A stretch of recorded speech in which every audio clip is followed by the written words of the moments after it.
Marami nga ang natuwa na mga fans ni Nora Honor matapos nga na magpakita ang isa sa naging collab team niya noon na si Manny De Leon. Guwapo, simpatiko, at ayon nga sa mga fans, mas gusto raw nila si Manny De Leon kaysa kay Pip. Nito nga ang nakaraan na wake ni Nora Honor, sa tagal-tagal ng panahon, ilang dekada, umidad na nga sila, ay hindi na nga nagpakita pa si Manny De Leon at hindi na nagpatuloy sa kanyang pagiging aktor.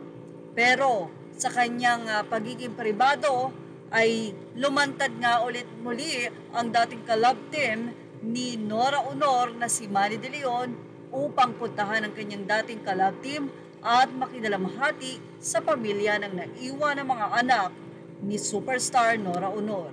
Samantala, kanya-kanya naman ang reaksyon ng mga netizen, especially the fans of Manny De Leon and Nora Honor love team. Narito ang kanilang naging reaksyon. Well, narito nga ang naging say ng mga fans. Saan nila? Nag-search ako sa YouTube, balik alaala sa mga kanta nila ni Ate Guy. Pinatugtog ko ang mga duet nila, dalawang mas gusto ko si Manny kaysa kay Pip. Mula naman sa isa pang fans, kayo ang idol ko Manny De Leon para kay Nora Honor. Natatandaan ko yung mga cover ng notebooks kayong dalawa ni Nora Honor.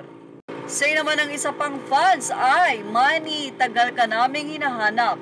Sa wakas nakita ko po kayo, matagal kitang hinahanap, kayo lang ni Ate Guy ang hinahangaan ko mula noon hanggang ngayon. Salamat idol. Nagpasalamat patuloy ang mga fans sa kanila. Salamat sa pagbisita at sa pag-alala, Mr. Manny De Leon. Malayo na daw ang itsura nito nung kabataan niya. Ang alam ko daw ay nasa Amerika siya. Mukhang hindi pa naniniwala ang isang fans. Paglilinaw naman ng nasabing Nora Honor National Artist page, Anita Zolina Patahe, wala po, nasa QC siya nakatira. Kasama ang mga pamangkin.